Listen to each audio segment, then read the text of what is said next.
Shalom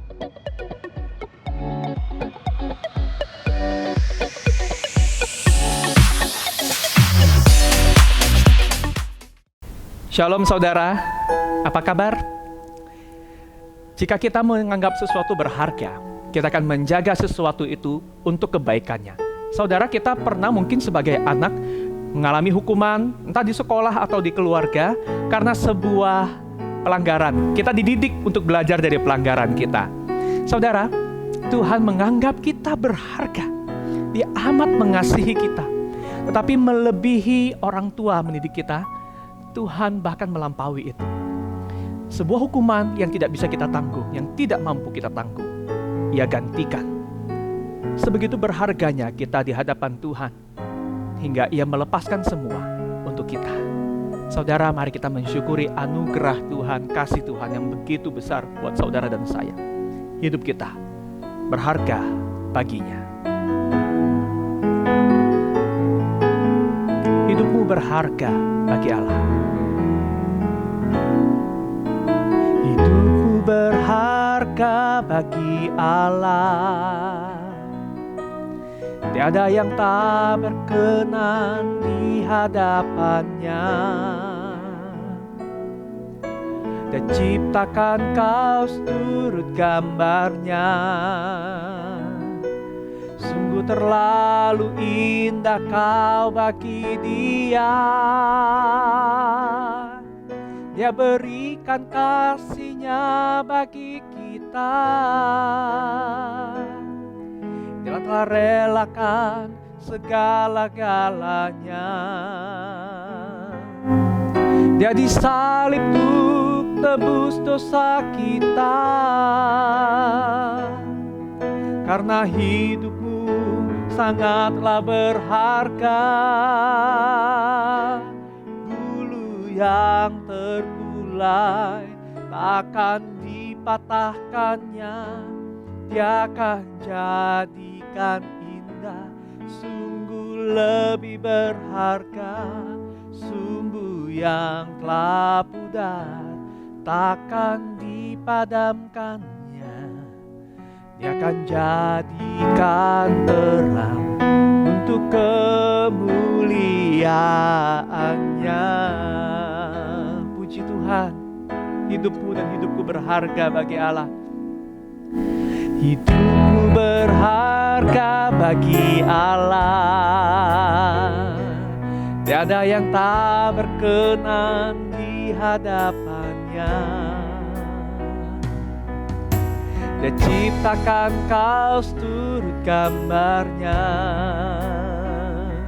Sungguh terlalu indah kau bagi Dia. Dia berikan kasih-Nya bagi kita. Yang telah relakan segala-galanya. Dia disalib untuk tebus dosa kita. Karena hidupmu sangatlah berharga. Bulu yang terkulai takkan dipatahkannya. Dia akan jadikan indah. Sungguh lebih berharga. Sungguh yang telah pudar takkan dipadamkannya. Dia akan jadikan terang untuk kemuliaan-Nya.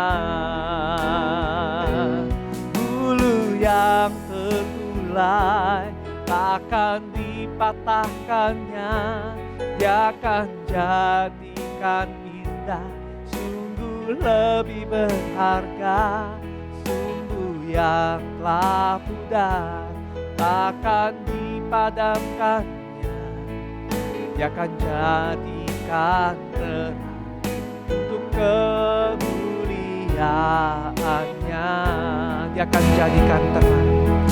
Dia akan jadikan terang untuk kemuliaan-Nya. Mari kita berdoa mengucap syukur. Terima kasih Tuhan, kami melihat diri kami, nilai kami, harga kami dari apa yang Tuhan Yesus lakukan, dari apa yang Tuhan Yesus jadikan. Sehingga dari sana Tuhan, kami menilai diri kami, bukan apa yang terjadi, bukan apa yang kami rasakan, bukan apa yang mampu kami lakukan. Biarlah firman-Mu mendidik dan mengajar kami untuk hidup menurut harga dan nilai yang Tuhan sudah anugerahkan buat kami. Kami mengucap syukur dan berdoa dalam nama Tuhan Yesus. Amin. Saudara, hari ini kita akan membaca firman Tuhan dari Amsal 3 ayat 11 dan 12. Kita akan merenungkan sebuah topik tentang The way God teaches me. Cara Tuhan mendidikku. Cara Tuhan mendidik saudara. Amsal 3 ayat 11 sampai 12. Hai anakku, janganlah engkau menolak didikan Tuhan dan janganlah engkau bosan akan peringatannya. Karena Tuhan memberi ajaran kepada yang dikasihinya, seperti seorang ayah kepada anak yang disayangi. Saudara yang dikasihi oleh Tuhan, ada dua cara Tuhan mendidik kita. Yang pertama, the right way, menurut jalan yang tepat, yang seharusnya. Tapi ada cara yang kedua, yaitu the hard way, cara yang keras, cara yang tidak selalu menyenangkan. Yang ideal memang cara yang benar, the right way, yaitu cara yang ideal itu kalau kita tahu apa yang baik ya, kita diajarin ya. Kalau misalnya kita bilang sama seseorang ya, atau anak kecil, ini jaga ya, jangan main barang ini. Nah, maksudnya kalau tahu, udah dikasih peringatan sekali, lakuin ya, itu idealnya. Tapi seringkali yang terjadi tidak seperti itu, bukan? Anak kecil udah dikasih tahu, dia masih melanggar, sehingga kita terpaksa memberikan the hard way, pendidikan yang keras. Ya, kita menghukum, bahkan bila perlu ada disiplin berupa pukulan yang wajar, yang tepat ya. Sehingga anak ini belajar bahwa ini serius, ini nggak boleh. Nah, tapi ternyata saudara, the right way dan the hard way ini bukan cuma untuk anak kecil. Bahkan untuk kita, untuk saudara juga, untuk saya juga. Kita ini sudah dewasa. Tapi ternyata the right way saja tidak cukup untuk mengajar kita. Kita tahu, kita belajar firman Tuhan, kita baca, kita bertumbuh. Tapi dengan tahu, ternyata nggak menjadikan kita otomatis melakukan apa yang kita tahu. Nah, inilah natur manusia berdosa. Sehingga Tuhan mendidik kita, bukan hanya dengan pengetahuan, bukan hanya dengan pengajaran lewat informasi. Ada cara yang kedua yang Tuhan pakai, itu the hard way. Saya beri contoh saudara. Misalnya ya saudara, kita tahu merokok itu punya efek buruk buat kesehatan ya. Bahkan pemerintah nambahin tuh ancaman-ancaman efek merokok ya. Ada yang di sini bolong, lidahnya kena kanker. Bahkan kalau diri sendiri nggak takut mati. Sampai yang terakhir itu gambar ada gendong anak kecil. Anak kecil nih oke, kamu nggak peduli sama kesehatanmu. Tapi anakmu bagaimana? Nah saudara, tapi sudah begitu ya. Kita udah tahu nih. Seorang perokok kalau sudah merokok, perokok veteran, sudah lama merokok, hanya dengan tambahin ancaman berupa gambar begini, bertobat nggak? Nggak. Mungkin gambar ini hanya mempan untuk calon perokok baru ya. Nah, nggak cukup saudara, nggak cukup. Contoh yang kedua misalnya ya, kalau ada orang, kalau kita punya kebiasaan lambat, lelet, dan suka menunda ya, hanya dengan dikasih tahu bahwa kalau kita nggak lelet, kalau kita on time, kita akan terima efek-efek yang positif. Kalau lelet nanti begini, begitu. Kita tahu konsekuensi, tahu ya. Kita tahu kelebihan dan manfaat kalau kita nggak lelet, nggak lambat, on time. Itu apa? Nggak menjadikan orang yang kebiasaan lambat, yang suka menunda, itu jadi nggak menunda. Nggak. Dan yang terakhir contoh ya, menjadi rendah hati apalagi ya. Terutama ketika kita merasa kita punya kelebihan-kelebihan yang tidak dimiliki orang kebanyakan, itu nggak terjadi hanya karena mendengar khotbah tentang bagaimana kita harus menjadi rendah hati. Nah, saudara tahu, tidak otomatis membuat kita melakukan, karena itu the right way ini seringkali nggak mempan. Sehingga cara Tuhan mendidik kita, mau tidak mau saudara, Amsal kita baca tadi, ada yang disebut the hard way, cara yang keras. Tuhan menghajar kita. Cara yang keras, yang gak nyaman, yang sering melibatkan kehancuran hati, bahkan derai air mata.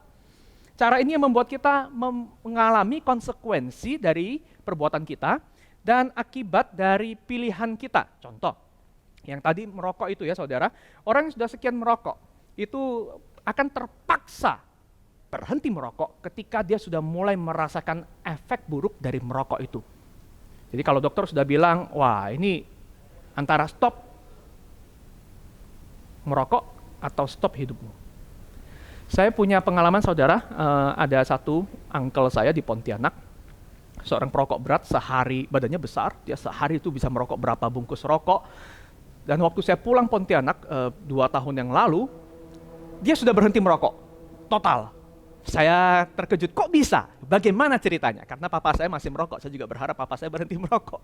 Ternyata ada ceritanya, saudara. Jadi uncle saya ini, suatu kali dia naik gunung, mendaki gunung bersama teman-temannya dan bawa rokok. Jadi sambil mendaki, sambil merokok. Dan belum sampai puncak, baru 3/4 perjalanan, saudara, napasnya ngos-ngosan, dia sesak, dan dia nggak bernafas, dia hampir pingsan. Dia begitu kaget, karena selama ini merasa baik-baik aja kesehatannya. Tapi sejak naik gunung dan nggak mampu bernafas, seperti mau mati rasanya, sejak saat itu, saudara, sampai di puncak gunung, dia sampai dipapah, ditolong oleh orang, dia keluarkan bungkus rokok dari kantongnya, dia buang rokok itu, dan sejak saat itu dia berkomitmen, aku berhenti merokok. Dan sejak saat itu juga dia mulai jaga makan. Nah, kalau kita di Pontianak itu suka tuh makan yang berlemak-lemak, babi-babian, itu sahabat sejati kita ya.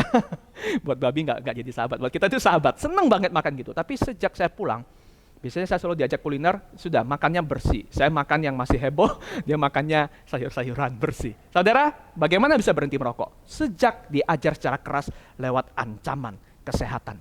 Contoh yang kedua, saudara, orang yang lambat, yang cenderung lalat, yang cenderung suka menunda, itu bagaimana bisa berubah tabiatnya? Kadang harus diajar dengan konsekuensi akibat keterlambatannya. Kalau gara-gara terlambat, lalu orang-orang melihat, muncul rasa malu yang menekan.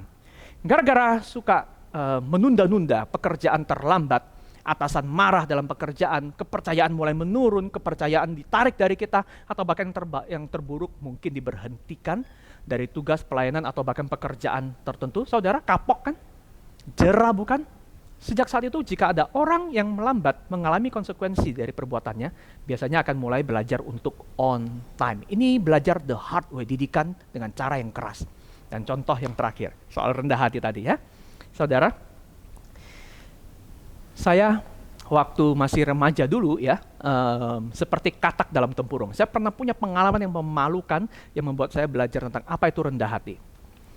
Karena saya di sekolah termasuk salah satu yang nilainya akademisnya baik, kemudian saya merasa saya nggak perlu les, juga bisa belajar bahasa Inggris dengan baik. Suatu kali waktu camp gereja se-Kalimantan Barat, bertemu dengan teman baru dari kota lain. Nah, waktu kita ngobrol-ngobrol, saya sesumbar kan, sedikit-sedikit pakai vocab Inggris gitu ya. Terus begitu muncul vocab bahasa Inggris, teman saya nanya, wah, belajar bahasa Inggris ya? Saya bilang, enggak. Terus kok bisa bahasa Inggris? Do you take any course? Biasa aja, saya bilang. Terus dia tanya lagi, do you take any course? Saya ingat betul, ini pertanyaan yang saya ingat bahkan sampai hari ini. Do you take any course? Saya nggak bisa menjawab. Do you take any course? Kenapa saya nggak menjawab? Karena saya nggak tahu apa artinya course waktu itu. Do you take any course? Saya berusaha ngalihkan pertanyaan. Do you take any course? Saya nggak tahu course itu apa. Dan teman saya itu akhirnya, teman baru saya itu ngerti. Maksud dia terjemahkan buat saya. Maksud saya, kamu ada les ta? Enggak sih, ya belajar aja. Tapi saudara, nada saya, kepercayaan diri saya hancur. Kalau yang sebelumnya gaya-gaya ke Inggris-Inggrisan, gara-gara, do you take any course? Satu course yang saya nggak tahu arti kata course, artinya privat ya, les-lesan belajar. Itu saya langsung rendah, bukan rendah diri lagi, rendah hati lagi, rendah diri. Saudara, dengan cara itulah, saya baru, saya ini katak dalam tempurung, saya nggak mengerti apa yang saya lakukan. Saudara, ini the hard way. Cara Tuhan mendidik kita. Tuhan idealnya adalah mendidik kita dengan apa yang patut, apa yang benar. Tuhan mengajar kita dengan firman Tuhan. Tapi seringkali saudara dalam hidup ini, meskipun kita tahu apa yang baik, kita nggak melakukan apa yang baik. Sehingga dihajar dengan cara yang keras, yang melibatkan kehancuran hati dan air mata. Itu seringkali justru cara Tuhan untuk mendatangkan kebaikan tertinggi buat kita. Sebab Tuhan seperti seorang tua, seorang ayah, seorang ibu yang mengasihi anaknya, menghajar anaknya demi kebaikan anaknya. Tuhan tahu betul kelemahan kita, Tuhan tahu betul tegar tengkuknya kita, dan Tuhan tahu kelemahan kita dalam dosa. Sehingga hari ini saudara, jika kita bergumul dengan 1-2 hal, kita mungkin perlu bertanya, Tuhan, apa yang Tuhan mau ajarkan kepadaku? Ya, kita bergumul, Tuhan mengapa seperti ini, sampai kapan seperti ini? Tapi pertanyaan berikutnya yang kita perlu tanyakan pada diri kita dan kepada Tuhan, Tuhan, apa yang Tuhan sedang mau ajarkan kepadaku Baik cara yang benar maupun cara keras adalah alat yang Tuhan pakai di dunia berdosa ini untuk membentuk hati kita dan iman kita semakin serupa dengan Yesus. Kita perlu mengakui bahwa kita perlu diubah dengan kedua cara ini. Saudara, namun sebaik-baiknya kita belajar itu akan menghindarkan kita dari penderitaan yang tidak perlu. Belajar the right way, supaya tidak selalu the hard way yang harus menyiksa kita. Tapi ada satu kabar gembira yang terbaik, saudara, yaitu penderitaan terberat, the hardest way, yang tidak mampu kita tanggung akibat dari dosa. Itu sudah ditanggung oleh Tuhan Yesus. Sehingga sesulit apapun hidup kita, saudara, Yesus mengalami yang lebih sulit dan Yesus tahu perasaan kita. Ia mendampingi kita, sesulit apapun hidup saudara hari ini. Yesus memegang tangan saudara. Dia sedang mengajar saudara. Tanyakan, Tuhan, apakah yang sedang Engkau ajarkan kepadaku? Saudara yang kasih oleh Tuhan, hari ini bersama dengan kita akan ada seorang saudari ya, seorang anak remaja dan sekarang sudah menjelang pemudi ya, yang akan sharing bersama dengan kita. Ya, halo Jessica ya, apa kabar Jess? Wah, ini sudah setahun ya nggak ketemu ya? Iya, setahun ya. Ini rasanya terakhir ketemu Jessica ini Juli tahun lalu di bandara nih. Ini ada gambarnya waktu saya bersama teman-teman remaja itu mengantar ke bandara. Itu waktu itu kamu mau kemana, Jess? Waktu itu aku mau studi di China, di Shenzhen, di The Chinese University of Hong Kong. Wow, keren ya namanya. Ya, belajar apa di sana? Ngambil jurusan Marketing and Communication. Oke, Marketing and Communication. Enak nggak studi di sana? Studi di sana enak nggak enak sih kok sebenarnya. Soalnya pertama nggak enaknya dulu nih ya. Nggak enaknya ya emang sekolahnya berat gitu sih kok. Berat? Iya, sekolahnya berat. Jadi susah gitu. Marketing berat? Iya, jadi kayak kalau misalnya orang-orang mungkin mikir kayak marketing bisa seberat apa sih, tapi kayak di university ini emang kompetitif gitu kok. Jadi apalagi banyak anak-anak lokal juga kan. Jadi mereka itu kalau belajar memang rajin sekali gitu, rajinnya ekstra-ekstra. Jadi kita juga dituntut untuk sama seperti mereka gitu. Dapat nilai bagus juga susah gitu. Tapi despite all that, teman-temannya welcoming gitu kok, jadi nggak kerasa kayak asing gitu. Makanannya cocok, tempat tinggalnya juga enak. Enak terus, mana sih makanannya sama Indonesia? Bu Kris, apel, sambel, ya gorengan. Gimana pun memang tetap lidah Indo sih, masih lebih enak Bu Kris. Tapi paling enak ya emang udah jadi kepengenanku buat sekolah di luar, buat ngerasain tinggal sendiri gitu sih. Jadi nggak ada yang ngatur, lebih bebas, kayak bisa ngatur diri sendiri, bisa lebih mandiri gitu. Tuh mama papa tuh nggak suka diatur. Mama papa yang nonton gimana? Bukan ya, maksudnya iya, senang biar karena mandiri, bisa belajar mandiri gitu, ya. Oke. Yang paling big impact sih ini kok, gereja. Ya, kenapa gereja di sana? Kangen yang nggak di Elion lagi ya? Iya, soalnya beneran? Iya beneran, di sana itu gerejanya susah untuk aku ya, untuk aku di Shenzhen itu susah. Susah kenapa? Aku cuma bisa nemuin satu gereja yang International Church yang bergedung, dan itu pun lokasinya berjarak 1 sampai 1,5 jam naik MRT dari sekolahku, jadi jauh. 1,5 jam kan ya, kayak kamu tinggal di timur dari GM loncat ke Supermall PTC kan biasa tuh. Beda kok, beda. Beda ya? Soalnya ibadahnya malam. Oh, oke. Jadi ibadahnya tuh jam 7. Jadi kalau misalnya aku mau ke sana udah jauh, kayak durasinya lama dan ibadahnya malam, aku jadi nggak berani kalau misalnya nggak ada yang temenin gitu. Biasanya ya udah nggak bisa ibadah. Oh iya, gitu. apalagi soalnya anak perempuannya sendirian di negeri orang ya. Wah, berarti kehilangan banget ya.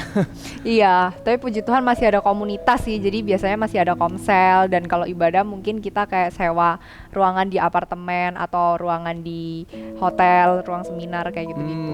I see. Terus kamu balik ke Indonesia ini sejak kapan? Sebelum atau setelah pandemi ini? Sebelum pandemi kok. Oke. Jadi aku pulang itu tujuannya buat kyonghi. Celebrate Chinese New Year. Ini memang marketing ya. Pintar dia timingnya nyari. Iya. Jadi emang tujuannya buat celebrate Chinese New Year. Tapi kebetulan waktu udah sampai Indo, di sana outbreak. Jadi nggak bisa pulang ke China, ya udah di sini terus. Sekarang online class gitu, tiketnya hangus kayak gitu. Waduh, terus apa yang kamu rasakan nih? Karena kamu nggak bisa balik, kamu terpaksa stay di sini gara-gara pandemi. Kamu seneng, susah, atau campur aduk mix feeling gitu gimana? Mix feeling sih. Memang di sini seneng sedih sih kok. Soalnya sedih ya pasti sedih, soalnya kangen teman-teman di sana kan. Soalnya aku juga nggak menolak untuk di sana gitu loh, enjoy juga di sana meskipun stres kayak gitu-gitu. Cuman ya kangen, tetap kangen gitu sih. Terus tapi enaknya ya kita di sini aku bisa gereja, di sini ada family kayak gitu kan. Oke. Jadi di sana kalau misalnya biasa susah ibadah, itu yang biasanya udah kosong gitu, begitu pulang kayak gitu terisi, langsung full ya? terisi, kayak seneng gitu bisa ketemu orang-orang. Terus kayak ada church, ada community yang memang aku bisa nyaman di sini gitu loh. Oke sih. Nah ini saudara, dari pengalaman Jessica ini kita bisa petik satu hal ya, bahwa kadangkala itu waktu kita udah mulai kehilangan itu, kita baru merasa arti pentingnya sesuatu ya, harganya ya, kayak iya. gereja tadi. Nah Jessica sendiri, apa sih yang kamu pelajari, apa sih yang Tuhan ajarkan buat kamu lewat proses belajar setahun, kemudian sekarang kena pandemi dan harus stay begini, ada nggak yang Tuhan ajarkan yang kamu bisa petik?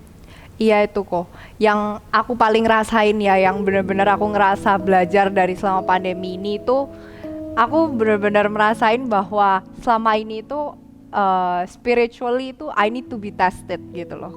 Kayak di sana imanku Diuji ya. diuji. Terus kayak dari culture-nya kan juga beda gitu, lebih bebas. Terus jadi kayak aku harus tahu apa yang benar, prinsip-prinsip apa yang aku harus jaga. Dan yaitu back at it again sama community-nya. Jadi lebih bisa menghargai orang-orang yang selama ini itu nemenin aku, yang jagain aku, yang support aku in the right way. Yang memang orang-orang yang Tuhan send buat aku, kayak the church, my community kayak gitu. Jadi lebih bisa menghargai dan menyayangi. Oke, nice. Nah saudara yang dikasih oleh Tuhan, jika Jessica bisa memetik satu pelajaran, walaupun ya ada rasa kehilangan ya, padahal baru setahun berangkat sekarang kena output ya. Angpaunya Iya. udah habis. Masih utuh. Gak ada ekstra Yang karantina angpau. ya. Saudara, mari kita refleksikan juga.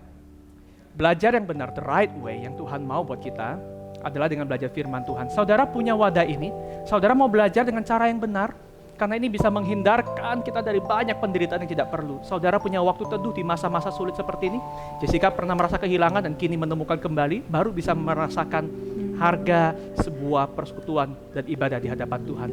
Tapi yang kedua saudara, situasi sulit saat ini seperti yang juga mungkin saudara mengalami dengan bentuk yang lain daripada Jessica, the hard way. Apa yang Tuhan sedang mau didik melalui situasi sulit ini buat saudara, buat kita. Renungkan saudara. Nah, Jessica, kita berdoa bareng-bareng ya. Kita akan bersama-sama doa saudara buat Jessica dan juga untuk saudara semua. Mari kita berdoa. Bapa, kami berterima kasih karena di masa tersulit sekalipun kami belajar bahwa even in the hardest way, Tuhan Yesus bersama dengan kami. Tuhan memandang kami berharga sehingga kesulitan bukan untuk menghancurkan kami tapi untuk mendidik kami. Berikan kepada kami hati seorang anak, hati seorang murid, hati seorang hamba yang mau belajar dari didikan Tuhan. Tuhan, kami berdoa untuk Jessica, dia tertahan untuk di Indonesia belajar jarak jauh online. Tuhan, kami menolong masa depannya biar studinya tetap bisa diikuti dengan baik, dia mencapai prestasi yang baik hingga waktunya pandemi berlalu, dia bisa melanjutkan studinya. Tuhan, kami juga berdoa, berikan kepada kami kerendahan hati untuk mau dididik, karena tujuan akhir yang terbaik adalah kami ingin menjadi semakin serupa dengan Yesus. Dalam nama Tuhan Yesus kami berdoa. Amin. Amin. Saudara, mari bersama-sama kita memuji Tuhan. Kita berdoa lewat pujian ini. Tuhan, aku mau sepertimu. Aku mau Engkau didik.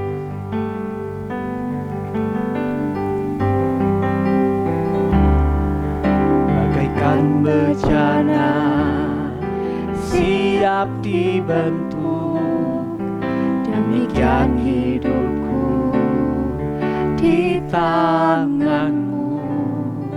Dengan urapan kuasa rohmu, ku dibaharui selalu.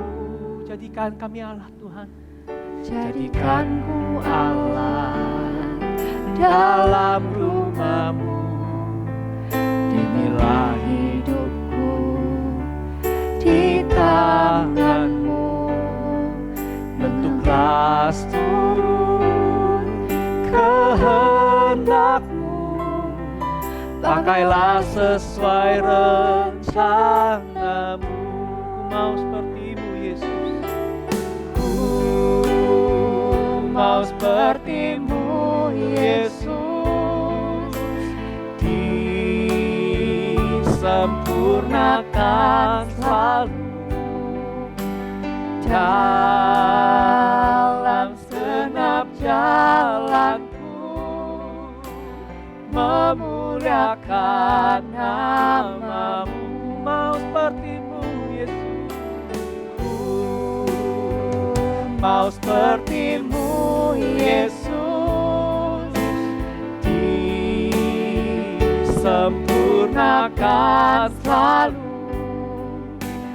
dalam segenap jalanku, memuliakan nama-Mu. Memuliakan nama-Mu Tuhan. Memuliakan nama-Mu. Saudara, kita ambil waktu sebentar yuk berdoa di masa-masa sulit seperti ini. Apa yang Tuhan sedang mau ajarkan kepada saudara dan saya? Apakah ada satu pergumulan atau justru ada sebuah keberhasilan? Di dalam semuanya ini, apa yang sedang Tuhan mau didik dari kita? Apakah ada jiwa yang hampa, jiwa yang konsumerisme, jiwa yang penuh kekhawatiran, jiwa yang banyak sumpeknya, jiwa yang dengan emosi tak terkendali? Apa yang sedang Tuhan mau bentuk? Mari kita berdoa masing-masing saudara. Dan saya akan berdoa juga untuk saudara.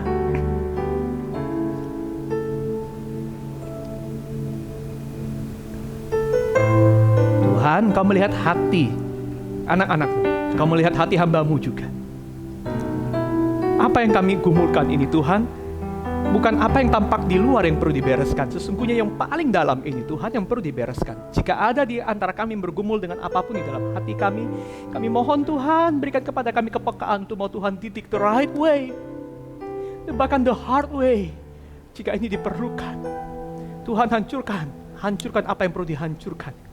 Bahkan jika air mata harus terurai, jika itu membawa kebaikan, didiklah kami Tuhan. Kami tahu, kami mau terima, karena kami tahu bahwa Tuhan mengasihi kami. Dalam nama Tuhan Yesus, amin. Saudara, bukan cuma kemerdekaan dari dosa yang Tuhan berikan kepada kita juga boleh bersyukur untuk kemerdekaan bangsa negara kita. Kalau tadi Jessica sharing ya, di Tiongkok itu untuk beribadah aja sulit sekali. Kita di sini amat mudah. Mari kita bersyukur untuk kemerdekaan yang kita dapatkan di masa-masa seperti ini. Kita bersyukur untuk pekerjaan, keleluasaan, berinteraksi, bahkan bergereja. Mari kita berdoa untuk bangsa negara kita ke depan. Mari kita berdoa. Tuhan, kami menyerahkan negara kami. Terima kasih untuk kemerdekaan ini. Kami tidak mau take it for granted seolah-olah ini sesuatu yang patut kami terima. Terutama jika kami bisa melihat pengalaman-pengalaman di negara lain yang tidak semudah di sini. Kami bersyukur untuk ini. Kami berdoa untuk bangsa ini. Di tengah ketidaksempurnaannya, Tuhan akan menolong bangsa ini bertumbuh lewat pemerintahan yang baik, pusat maupun daerah. Kami mohon anugerah Tuhan, memimpin pemerintah kami di tengah pandemi, mengambil kebijakan-kebijakan yang mungkin tidak selalu populer dan tidak selalu mudah, tapi untuk kebaikan jangka panjang. Tambahkan hikmat kepada mereka. Tuntunlah mereka. Kami berdoa dalam nama Tuhan Yesus. Amin. Yang ketiga saudara, gereja kita masih bebas beraktivitas walaupun secara online. Kita bersyukur ya, bahkan Jessica bisa bersyukur ya, kembali walaupun ibadahnya masih online ya. Masih lebih baik daripada di waktu di Shenzhen ya. Mari saudara, apakah saudara juga mensyukuri ini? Doakan untuk semua pelayan di balik kamera untuk kesehatan, dan doakan juga untuk saudara dan keluarga untuk memanfaatkan semua layanan virtual dari gereja untuk menolong pertumbuhan kita the right way. Mari kita mengucap syukur dan kita doakan untuk semua pelayan. Bapa, kami berdoa agar semua keistimewaan yang Tuhan beri kepada kami di Indonesia, termasuk kebebasan beribadah secara online, kami terima ini sebagai the right way untuk bertumbuh. Tuhan tolong kami untuk tidak menganggap ini sepele, mengentengkan apalagi meremehkan.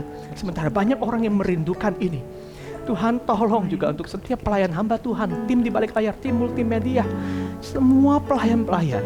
Jaga kami Tuhan, hati kami, kesehatan kami, agar setiap kali kami menyelenggarakan dan menyediakan layanan ini, kami dilindungi oleh Tuhan, dan ini menjadi berkat buat semua yang beribadah dan bersekutu di hadapan Tuhan. Dalam nama Tuhan Yesus kami mengucap syukur dan berdoa. Amin. Saudara, saya mengajak kita berdoa untuk pekerjaan dan studi saudara. Jessica juga boleh berdoa ya untuk studi Jessica dan mungkin untuk pekerjaan papa mama. Saudara pasti punya pergumulan yang spesifik. Berdoa untuk ini saudara. Berdoa. Tanyakan satu hal, Tuhan mau ajar apa? Tuhan tunjukkan jalan kepada kami. Mari kita berdoa. Tuhan, hamba berdoa untuk pekerjaan dari jemaat-Mu. Jika mereka ada yang bergumul dengan kondisi ekonomi hari ini, mereka bergumul dengan pekerjaan-pekerjaan yang baru yang sedang dirintis, atau bahkan mereka tengah kehilangan sesuatu, kami mohon anugerah Tuhan. Ajarkan kepada mereka apa yang Tuhan mau. Mungkin bukan uang yang pertama-tama. Ada yang apa yang Tuhan mau kerjakan. Tuhan ajarkan. Tapi untuk kebutuhan yang esensial Tuhan, untuk kebutuhan hidup, Tuhan sediakan, Tuhan kirimkan. Dan Tuhan bisa memakai komunitas iman. Jika kami mengerti ada saudara kami yang butuh bantuan, biar bantuan dari gereja ini, dari saudara seiman, boleh menopang jemaat, anak-anak, sehingga mereka tahu Tuhan hadir buat mereka. Terima kasih Bapa di surga. Dalam nama Tuhan Yesus kami berdoa. Amin. Kita berdoa untuk kesehatan saudara yang sedang bekerja dan mau tidak mau harus berinteraksi dengan banyak orang. Kita berdoa jika saudara juga tahu ada orang-orang dalam lingkar hubungan saudara yang bergumul dengan COVID-19. Mari kita buka suara mendoakan untuk pemulihan, untuk hikmat bijaksana menjaga protokol kesehatan. Dan yang terakhir kita berdoa agar vaksin yang sedang diuji di tahap ketiga ini boleh segera punya manfaat yang baik, sehingga kita bisa punya kehidupan yang lebih baik lagi. Mari kita berdoa. Bapa, kami berdoa Engkau akan menolong kami semua yang masih harus beraktivitas, bekerja, dan masih bertemu interaksi dengan orang-orang kebanyakan. Tuhan menolong kami dengan hikmat menjaga protokol kesehatan dengan sungguh-sungguh dan tidak menganggap ini sepele. Bukan hanya demi kami, tapi demi orang-orang yang ada sekeliling kami. Tuhan juga menolong agar vaksin yang sedang masuk tahap uji yang ketiga ini boleh punya progres yang positif, yang baik. Sehingga kami berharap Tuhan akan ada kemajuan dalam kualitas hidup. Dan ini akan menolong kami menghargai apa yang sedang kami alami saat ini. Dan kami berdoa Tuhan, jika ada dalam lingkar, ada saudara-saudara kami yang bergumul dengan sakit COVID-19 atau sakit yang lain, kami mohon anugerah Tuhan memberikan kekuatan untuk bertahan dan dipulihkan. Kami mohon anugerah ini. Kami berdoa dalam nama Tuhan Yesus. Amin. Puji Tuhan. Saudara, mari kita yang terakhir kita tutup dengan sebuah nyanyian lagi. Tuhan Yesus, kami mau menjadi seperti-Mu. Ajarlah kami. Ku mau seperti-Mu Yesus. Refrainnya saja satu kali. Ku mau seperti-Mu Yesus, disempurnakan selalu dalam segenap jalanku, memuliakan nama-Mu, memuliakan nama-Mu Tuhan, memuliakan nama-Mu. Biarlah kita menjadi orang-orang yang mau dididik oleh Tuhan, dan biarlah hidup kita memuliakan Tuhan dan memberkati sesama. Terima kasih Jess buat sharing hari ini. God bless you ya. God bless you too. Shalom, Tuhan memberkati.